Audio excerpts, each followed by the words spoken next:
Between 1965 and 1987, a total of 12 people went missing from Mr. Fulcrum's Funhouse. The pattern which emerged from these disappearances is that no one was alone when they were taken. Either families or couples would enter any one of those tall, brightly colored tents and never walk back out, even though at times these tents were occupied by hundreds of potential witnesses. These cases baffled detectives. How could an entire family seated in the stands be there one moment, laughing and enjoying popcorn, and gone the next? At first, the disappearances didn't do much to deter the steady flow of attendees who wished to see legendary attractions like The Visitor or Madame Levitt's group séances. They thought it was all part of the show, an immersive event brought to you by Mr. Fulcrum's brilliant mind. It wouldn't be the first time, after all, that he had done such a thing. On one occasion, through a complex assembly of visual and auditory trickery, he made the goats at the petting zoo stand up on their hind legs and talk. I will not repeat here what they said.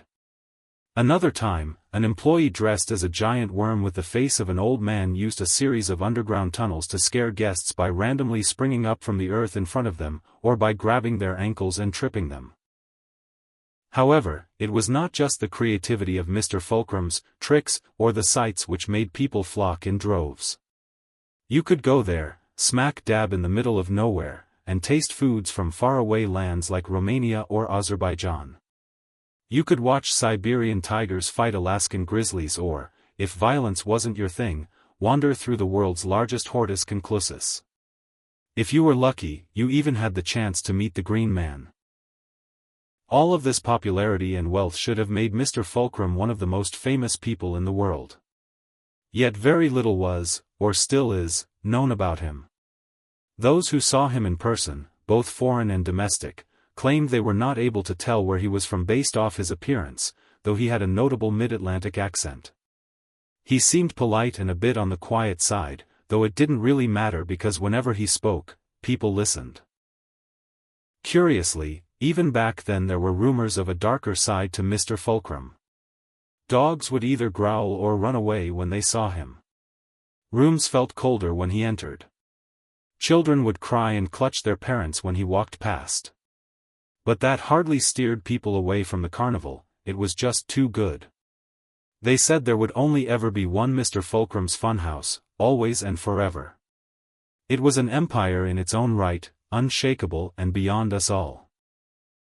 We were supposedly lucky to have gotten to experience it. I cannot stress enough how high it was held in the public eye. Yet the illusion could not last forever. No mind, not even Mr. Fulcrum's, is immune from error. In June of 1986, a family disappeared during the main event of the evening, Mr. Fulcrum's magic show. As had happened in the past, it went unnoticed for the rest of the night, and likely would have gone unnoticed for much longer. Everyone was too engrossed by the sword swallowers and fire singers. But the next morning, a sobbing boy walked into the local police station and reported the disappearance of his family. That boy was me. 39 years ago, my adopted family fell through a gap that suddenly opened in the stands. I watched as they were taken by circus staff dressed as clowns. Being only 7 years old at the time, I thought it was all part of the act, and waited excitedly for them to appear on stage next to Mr. Fulcrum himself. But as the show went on and they didn't show up, I began to grow more and more worried. Then, as part of the final trick of the night, Madame Levitt took the stage next to Mr. Fulcrum, who tipped his hat to her and stepped to the side. She was a gorgeous woman. Thick and glossy black curls tumbled down her bare shoulders as she slowly walked forward, hands stretched to her sides to the cheer of hundreds.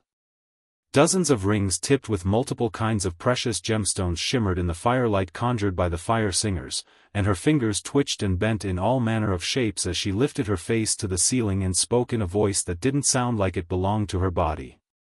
Then, before us all, she levitated. The audience oh-oh-oh'd and ah'd, the wave of sound drowning out my tears and hysterics as I frantically searched the stage for my family. Madame Levitt spun on an invisible string as she continued to chant, her green dress spinning and spinning and spinning until she was like a tabletop, a blur of sound and color. There was a loud pop accompanied by a burst of energy that splashed over the laughing audience, and then she was gone, along with Mr. Fulcrum. I never saw my family again, and the police never found any trace of what happened to them either. Yet for once, they had a genuine witness to one of the disappearances at Mr. Fulcrum's Funhouse. My story made it over to the press, and once the public saw me crying and begging for the return of my parents on television, there was an uproar for transparency from Mr. Fulcrum and company. They never gave it, and that possibly might have been the end of things. Then another couple went missing the next year, and that's when the government finally got involved. Both federal agents and local law enforcement arrived on scene, and there were arrests made. Apparently quite a few of the staff had warrants out for their arrest and were wanted for very severe crimes. When other places within the carnival were raided, officers found them curiously empty of the attractions they once held, and there was no sign of Mr. Fulcrum or Madame Levitt. None of the staff told the police where they had gone, and it was not clear whether that was due to ignorance or fear.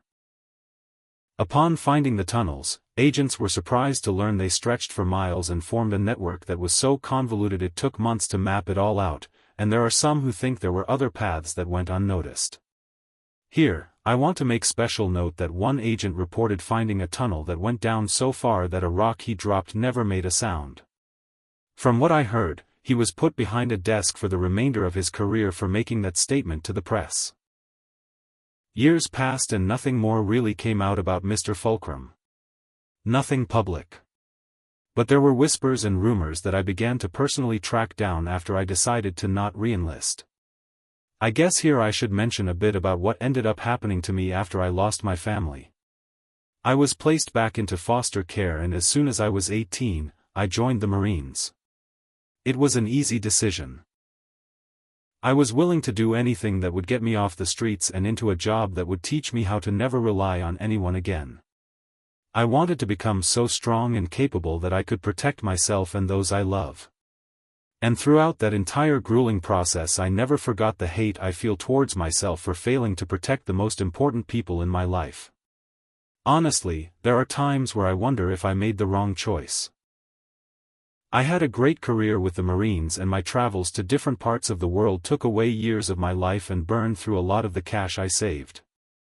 I never married or had children, that I know of, and I suspect this path will be the end of me. But I just can't let them go. My parents were the best people I have ever known. They took in a boy that no one else wanted and showered me with love. And then they were taken from me, and I was thrown back into the hell that is the American foster care system. I need to know why they and all those other people were taken. I need to know what their fates were. Most of all, I need revenge.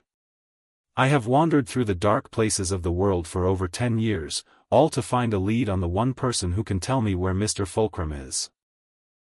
Madame Levitt has a small studio apartment where she does palm readings, fortune-telling, and the odd seance here and there.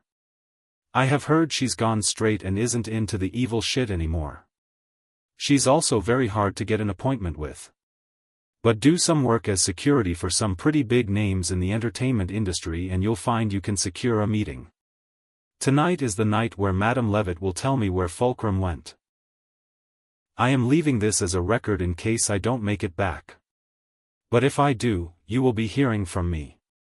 I'd ask for luck, but that would be to rely on someone outside myself, and that I simply will not do.